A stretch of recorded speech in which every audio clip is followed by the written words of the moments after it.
Revenue വകുപ്പിന് കീഴിലുള്ള വിവിധ ഓഫീസുകൾ ആധുനിക സൗകര്യങ്ങളോടെ സ്മാർട്ട് ഓഫീസുകളായി മാറ്റുന്നതിന് 54 കോടി രൂപ വകയിരുത്തുന്നു. കമ്പ്യൂട്ടർവൽക്കരണ പ്രവർത്തനത്തിന് 26.5 കോടി രൂപ വകയിരുത്തുന്നു. സർവേയും ഭൂരേഖയും വകുപ്പിന് 5.58 ലക്ഷം ഹെക്ടർ ഡിജിറ്റലായി അളക്കുവാൻ കഴിഞ്ഞു. 12.6 കോടി രൂപ ഭൂരേഖാ സേവന സംവിധാനങ്ങളുടെ സംയോജന പദ്ധതിക്കായിട്ട് മാറ്റിവെക്കുന്നു. സർവേ ഓഫീസുകളുടെ ആധുനിക സൗകര്യത്തോടുകൂടി റെക്കോർഡ് റൂം സ്ഥാപിക്കുന്നതിന് 6.5 കോടി രൂപ മാറ്റിവെക്കുന്നു. സർ, പ്രധാന അടിസ്ഥാന സൗകര്യ വികസന പദ്ധതികളുടെ സുഗമവും സമയബന്ധിതമായ നിർവഹണം പൂർത്തിയാക്കുന്നതിനായി MADP എന്ന ഹെഡിന്റെ കീഴിൽ 310.92 കോടി രൂപ മാറ്റിവെക്കുന്നു. സോ KDSK സംസ്ഥാനത്ത് വിദ്യാഭ്യാസം, നൈപുണ്യ വികസനം, സംരംഭകത്വം, പൊതു സ്വകാര്യ പങ്കാളിത്തമുള്ള ഗവേഷണം തുടങ്ങിയ മേഖലകളിൽ നവീന രീതികൾ സൃഷ്ടിക്കുന്നതിനുള്ള സാഹചര്യം ഒരുക്കുക എന്നാണ് കേരള ഡെവലപ്മെന്റ് ഇന്നോവേഷൻ സ്ട്രാറ്റജിക് കൌൺസിലിന്റെ ലക്ഷ്യം. നോളജ് എക്കോണമി മിഷനിലൂടെ സംസ്ഥാനത്തെ നോളജ് എക്കോണമിയിലേക്ക് നയിക്കുക എന്നതും ഈ ഏജൻസിയുടെ ലക്ഷ്യമാണ്. ഇതിന്റെ പ്രവർത്തനങ്ങൾക്കായി KDSKനുള്ള വിഹിതം 50 കോടിയായി വർദ്ധിപ്പിക്കുന്നു.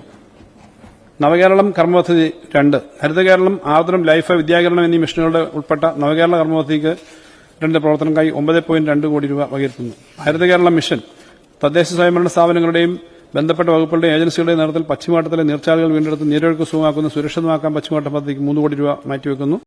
ക്വാറിയിലെ ജലം കൃഷിയിടങ്ങളിലേക്കെന്നുള്ള സോളാർ പമ്പിംഗ് സംവിധാനം ഉൾപ്പെടെ ചെയ്യുന്ന പദ്ധതിക്ക് 2 കോടി രൂപ മാറ്റിവെക്കുന്നു. കേരള സംസ്ഥാനത്തെ ശുചിത്വവുമായി ബന്ധപ്പെട്ട് കേരള സംസ്ഥാനത്തെ ഹയർ സെക്കൻഡറി സ്കൂളിലെ വിദ്യാർത്ഥികൾക്കും കുടുംബശ്രീ അംഗങ്ങൾക്കുമായിട്ടുള്ളവർക്ക് മെൻസ്ട്രുവൽ കപ്പ് നൽകുന്ന പദ്ധതിക്ക് ഹരിത കേരള മിഷന് 3 കോടി രൂപ അനുവദിക്കുന്നു. സംസ്ഥാനത്തെ പൊതുവിദ്യാലയങ്ങളിൽ നാപ്കിൻ ഇൻസിനറേറ്റർ സ്ഥാപിക്കാൻ 2 കോടി രൂപ അനുവദിക്കുന്നു. സർ, റീബിൽഡ് കേരള ഇനിഷ്യേറ്റീവ് ആകെ 1000 കോടി രൂപ ഈ വർഷത്തേക്ക് റീബിൽഡ് കേരള ഇനിഷ്യേറ്റീവിന്റെ പദ്ധതിക്കായിട്ട് വകയിരുത്തുന്നു. സർ, സർക്കാർ പ്രസ്സുകളുടെ നവീകരണത്തിന് അത്യന്താധുനിക പ്രസ്സുകൾ യന്ത്രം വാങ്ങുന്നതിന് വേണ്ടിയിട്ട് 5.45 കോടി രൂപ വകയിരുത്തുന്നു. ഭക്ഷ്യ പൊതുവിതരണ വകുപ്പ്. സർ, സാർവത്രികമായ ഭക്ഷ്യലഭ്യത ഉറപ്പുവരുത്തുന്നതിന്റെ ഭാഗമായി സർക്കാരിന്റെ കേരളത്തിൽ വിവിധ പദ്ധതികൾ വിശദീകരിച്ചുള്ളതിനെപ്പറ്റി ഇതിനകത്ത് പറഞ്ഞിട്ടുണ്ട്. മുൻഗണനാ കാർഡും നൽകുന്നതിനെപ്പറ്റി ഞാനതെല്ലാം വായിക്കുന്നില്ല. 1662 റേഷൻ കടകളെ സ്റ്റോറുകളായി നിലവാരം ഉയർത്തി. റേഷൻ കടകളിൽ നേരിട്ടെത്തി സാധനങ്ങൾ കൈപ്പറ്റാൻ കഴിയാത്ത കിടപ്പ് രോഗികളുടെ ഉൾപ്പെടെവർക്ക് സൌജന്യമായ റേഷൻ വീട്ടിലെത്തിച്ചു കൊടുക്കുന്ന ഒപ്പം പദ്ധതി വിജയകരമായി നടപ്പിലാക്കി. സർ,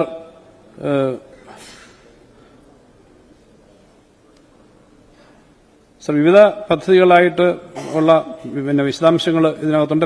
പദ്ധതി സർ, ഭക്ഷ്യ പൊതുവിതരണ വകുപ്പിന് വിപണി ഇടപെടലിന്റെ പദ്ധതി ഏതൊരു വിഹിതം ഉൾപ്പെടെ ആകെ 2063 കോടി രൂപ 2063.99 കോടി രൂപ വകയിരുത്തുന്നു. ഇത് മുൻവർഷത്തെ വിഹിതത്തേക്കാൾ 131.51 കോടി രൂപ അധികമാണ്. സർ, ഇന്ത്യയിലെ ജനങ്ങളിൽ ഏകദേശം 3/2 ഭാഗം പേർക്ക് സബ്സിഡി നിരക്കിലുള്ള ഭക്ഷ്യധാന്യങ്ങൾ നൽകാൻ ലക്ഷ്യമിടുന്ന നിയമമാണ് ദേശീയ ഭക്ഷ്യസുരക്ഷാ നിയമം. ദേശീയ ഭക്ഷ്യസുരക്ഷാ നിയമം കാര്യക്ഷമമായി സംസ്ഥാനം നടപ്പിലാക്കുന്നതിനായി 56.57 കോടി രൂപ വകയിരുത്തുന്നു. സംസ്ഥാനത്തെ സപ്ലൈകോ ഔട്ട്ലെറ്റുകളുടെ നവീകരണത്തിന് 15 കോടി വകയിരുത്തുന്നു. സർ, വിഭവ സമാഹരണം. സർ, കോടതി ഫീസ് പരിഷ്കരണമാണ്. കോടതി ഫീസുകൾ പരിഷ്കരിച്ചിട്ട് 2 പതിറ്റാണ്ടുകൾ കഴിഞ്ഞിട്ടുണ്ട്. കൂടാതെ ഈ കാലയളവിലെ പണപ്പെരുപ്പം കണക്കിലെടുത്തുകൊണ്ട് ഫീസുകളിൽ കാലോചിതമായ പരിഷ്കരണം വരുത്തേണ്ടതും അനിവാര്യമാണ്. ഇതിലേക്കായി സർക്കാർ റിട്ടയർഡ് ഹൈക്കോടതി ജഡ്ജി ശ്രീ VK മോഹൻ അധ്യക്ഷനായി ഒരു കമ്മിറ്റി നിയോഗിക്കുകയുണ്ടായി. ഈ കമ്മിറ്റിയുടെ ഇടക്കാല റിപ്പോർട്ടിലെ ശുപാർശയെ തുടർന്ന് കഴിഞ്ഞ ബജറ്റിൽ 2 പുതിയ മേഖലകളിൽ ഫീസ് ഏർപ്പെടുത്തുകയുണ്ടായി. എങ്കിലും ഒട്ടേറെ മേഖലകളിൽ ഫീസിന്റെ പരിധിക്ക് പുറത്തായിരുന്നു. തുടർന്ന് പ്രസ്തുത കമ്മിറ്റി സംസ്ഥാനത്തെ വിവിധ മേഖലകളിൽ സിറ്റിംഗ് നടത്തുകയും ഇതുമായി ബന്ധപ്പെട്ട അഭിഭാഷക ഗുമസ്തർ, സംഘടനാതലത്തിലും അല്ലാതെയും മറ്റ് സ്റ്റേക്ക് ഹോൾഡർമാർ എന്നിവരുടെ അഭിപ്രായങ്ങളും നിർദ്ദേശങ്ങളും സ്വീകരിച്ചുകൊണ്ട് കമ്മിറ്റി അതിന്റെ അന്തിമ റിപ്പോർട്ട് സർക്കാർ മുമ്പാകെ സമർപ്പിച്ചിട്ടുണ്ട്. കോടതികളുടെ പശ്ചാത്തല സൌകര്യങ്ങൾ വികസിപ്പിക്കണമെന്നും അഭിഭാഷക ഗുമസ്ത സേവന ക്ഷേമനിധി ആനുകൂല്യങ്ങൾ കാലോചിതമായി പരിഷ്കരിക്കണമെന്നും നിരന്തരമായ ആവശ്യങ്ങൾ വിവിധ കോണുകളിൽ നിന്ന് ഉയർന്നു വരുന്നുണ്ട്. ഈ വസ്തുതകൾ കണക്കിലെടുത്ത് പ്രസ്തുത കമ്മിറ്റിയുടെ ശുപാർശയ്ക്കനുസൃതമായി കോടതി ഫീസുകളിൽ ചുവട് പറയുന്ന പ്രകാരം പരിഷ്കാരങ്ങൾ വരുത്തുന്നതിലേക്ക് 1959 കേരള കോടതി ഫീസും വ്യവഹാര സലയും ആക്ടിൽ ഭേദഗതികൾ കൊണ്ടുവരാൻ ഉദ്ദേശിക്കുന്നു. സർ, ഇത് 10-20 പേജുണ്ട്. ഞാനത് വായിച്ചായിട്ട് കണക്കാക്കണം എന്ന് അഭ്യർത്ഥിക്കുന്നു. കാരണം കോടതി ആ കമ്മീഷന്റെ പ്രൊപ്പോസൽസ് ആണ്. സർ, അല്ല പറഞ്ഞല്ലോ, അത് പറയാം. സർ, ഈ നിർദ്ദേശങ്ങൾ നടപ്പിലാക്കുക വഴി 150 കോടി രൂപയുടെ അധിക വരുമാനം പ്രതീക്ഷിക്കുന്നുണ്ട്. മോട്ടോർ വാഹന വകുപ്പ്. സർ, സംസ്ഥാനത്ത് രജിസ്റ്റർ ചെയ്തിട്ടുള്ള കോൺട്രാക്ട് കാരേജ് വാഹനങ്ങളുടെ നികുതി ഘടന ഏകീകരിച്ച് ലഘൂകരിക്കുന്നതാണ്. ടൂറിസം പ്രോത്സാഹിപ്പിക്കുന്നതിന്റെ ഭാഗമായി കോൺട്രാക്ട് കാരേജുകളിൽ ടൂറിസ്റ്റുകളെ യാത്രാ സൌകര്യം വർദ്ധിപ്പിക്കേണ്ടത് അനിവാര്യമാണ്. ഇതിനായി പുഷ്ബാക്ക് സീറ്റുകളുള്ള കോൺട്രാക്ട് കാരേജുകളുടെ ത്രൈമാസ നികുതി കുറയ്ക്കുകയാണ്. മാത്രമല്ല, മോട്ടോർ വാഹന വകുപ്പ് ഉപയോഗിച്ചു വരുന്ന വാഹൻ സോഫ്റ്റ്വെയറിന്റെ കോൺട്രാക്ട് കാര്യങ്ങളെ അവയുടെ സീറ്റുകളുടെ തരത്തിനനുസരിച്ച് വേർതിരിക്കാത്തതിനാൽ ഇത്തരം വാഹനങ്ങളുടെ നികുതി നിർണ്ണയിക്കുന്നതിലെ സങ്കീർണത ഒഴിവാക്കുന്നതിനായി അവയുടെ നികുതി സീറ്റുകളുടെ എണ്ണത്തിനനുസരിച്ച് താഴെ പറയുന്നത് വിധം പുനഃക്രമീകരിക്കുന്നു. കോൺട്രാക്ട് കാരേജ് വാഹനങ്ങളുടെ സീറ്റുകളുടെ എണ്ണം 6 മുതൽ 12 വരെയാണെങ്കിൽ നിലവിലുള്ള ത്രൈമാസ നിരക്ക് ഓർഡിനറി നിരക്ക് 250, പുഷ്ബാക്ക് നിരക്ക് 450, സ്ലീപ്പർ സീറ്റ് 900 എന്നിവയാണ്. ഇവ ഏകീകരിച്ച് ത്രൈമാസ നിരക്ക് ഓരോ സീറ്റിനും 350 രൂപയാക്കുന്നു.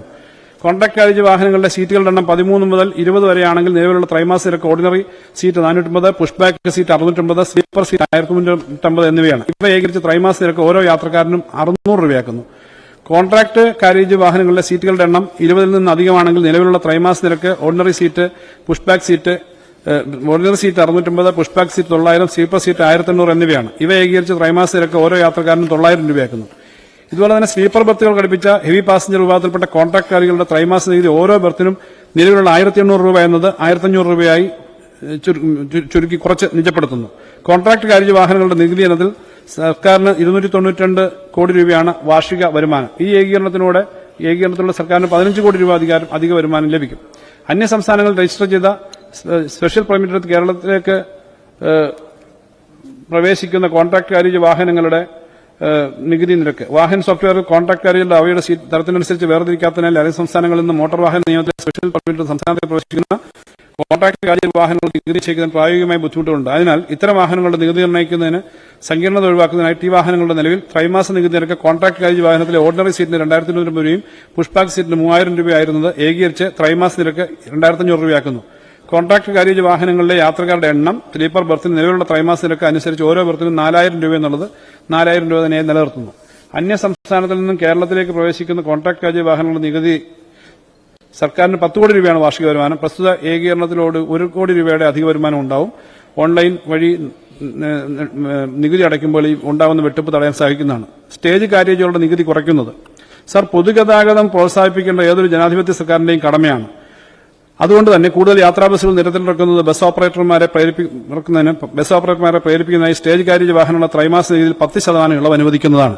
ഈ ഇളവ് മൂലം പ്രൈവറ്റ് ബസ്സുകൾക്ക് നൽകുന്ന ഈ ഇളവ് മൂലം 9 കോടി രൂപയുടെ കുറവ് വരും. 15 വർഷം കഴിഞ്ഞ സ്വകാര്യ വാഹനങ്ങളുടെ നികുതി കാലപ്പഴക്കം ചെന്ന വാഹനങ്ങൾ മൂലം ഉണ്ടാകുന്ന അന്തരീക്ഷ മലിനീകരണം പരമാവധി കുറയ്ക്കുന്നതിന് നിരവധി പദ്ധതികൾ കേന്ദ്ര സംസ്ഥാന സർക്കാരുകൾ സ്വീകരിച്ചു വരുന്നുണ്ട്. ഇതിന്റെ ഭാഗമായി 15 വർഷം കഴിഞ്ഞ സർക്കാർ വാഹനങ്ങൾ പൊളിക്കുന്നതിന് സർക്കാർ സ്ക്രാപ്പിംഗ് പോളിസി പ്രഖ്യാപിച്ചിട്ടുണ്ടെങ്കിലും 15 വർഷം കഴിഞ്ഞ സ്വകാര്യ വാഹനങ്ങൾക്ക് ഈ നിബന്ധന ബാധകമാക്കിയിട്ടില്ല. അതിനാൽ പഴക്കം ചെന്ന സ്വകാര്യ വാഹനങ്ങളുടെ തുടരുപയോഗം നിരുത്സാഹപ്പെടുത്തുന്നതിന്റെ ഭാഗമായി 15 വർഷം കഴിഞ്ഞ മോട്ടോർ സൈക്കിളുടെയും സ്വകാര്യ ആവശ്യത്തിന് ഉപയോഗിക്കുന്ന മുച്ചക്ര വാഹനങ്ങളുടെയും മോട്ടോർ കാറുകളുടെയും നികുതിയിൽ 50% വർധനവ് വരുത്തുന്നു. സ്വകാര്യ വാഹനങ്ങളുടെ നികുതി ഇനത്തിൽ സർക്കാരിന് 110 കോടി രൂപയാണ് ലഭിക്കുക. ഇതുവഴി ഒരു വർഷം 55 കോടി രൂപയുടെ നികുതി വരുമാനം ഉണ്ടാവും. ഇലക്ട്രിക് വാഹനങ്ങളുടെ നികുതി പുനഃക്രമീകരിക്കൽ ഒറ്റത്തവണ നികുതി അടച്ചു വരുന്ന സ്വകാര്യ ഇലക്ട്രിക് വാഹനങ്ങൾക്ക് 15 വർഷത്തെ നികുതിയായി നിലവിൽ ഈടാക്കി വരുന്നത് 15% നികുതിയാണ്. വിലയുടെ അടിസ്ഥാനത്തിൽ ഇത് പുനഃക്രമീകരിക്കും. അതായത് 4 ചക്രങ്ങളുള്ള സ്വകാര്യ ആവശ്യത്തിന് ഉപയോഗിക്കുന്ന ഇലക്ട്രിക് വാഹനങ്ങളുടെ ഒറ്റത്തവണ നികുതി അവയുടെ വിലയുമായി ബന്ധപ്പെടുത്തിക്കൊണ്ട് താഴത്തെ പറയുന്നവരും പുനർനിശ്ചയിക്കുന്നു. 15 ലക്ഷത്തിന് മുകളിൽ വിലയുള്ള ഇലക്ട്രിക് കാർ വാഹനങ്ങൾക്ക് വാഹന വിലയുടെ 8%, 20 ലക്ഷത്തിന് മുകളിൽ വിലയുള്ള ഇലക്ട്രിക് വാഹനങ്ങൾക്ക് വാഹന വിലയുടെ 10% നികുതിയും, ബാറ്ററി വാടകയ്ക്ക് ലഭ്യമാക്കുന്ന ബാറ്ററി റെന്റിംഗ് ഫെസിലിറ്റി ഇലക്ട്രിക് വാഹനങ്ങൾക്ക് വാഹന വിലയുടെ 10% നികുതി ഈടാക്കുന്നതാണ്. ഈ നികുതി വർധനയിലൂടെ 30 കോടി രൂപ അധിക വരുമാനം പ്രതീക്ഷിക്കുന്നു.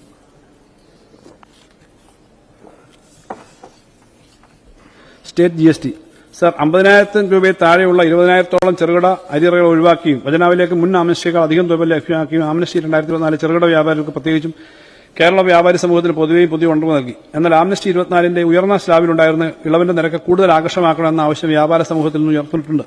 അതിനാൽ കഴിഞ്ഞ വർഷത്തെ പദ്ധതിയുടെ അതേ മാതൃകയിൽ ജനറൽ ആംനസ്റ്റി 2025 എന്ന പുതിയ ആംനസ്റ്റി പദ്ധതി 3 മാസത്തേക്ക് നൽകുന്നു. ഇത്തവണ ഏറ്റവും ഉയർന്ന സ്ലാബിലെ വ്യവഹാരമുള്ള അരിയറുകൾക്ക് അടയ്ക്കേണ്ട തുക 70% എന്നത് 50% ആക്കിയും വ്യവഹാരമില്ലാത്ത അരിയറുകൾക്ക് 80% എന്നുള്ളത് 60% ആക്കിയും മാറ്റിവരുന്നു.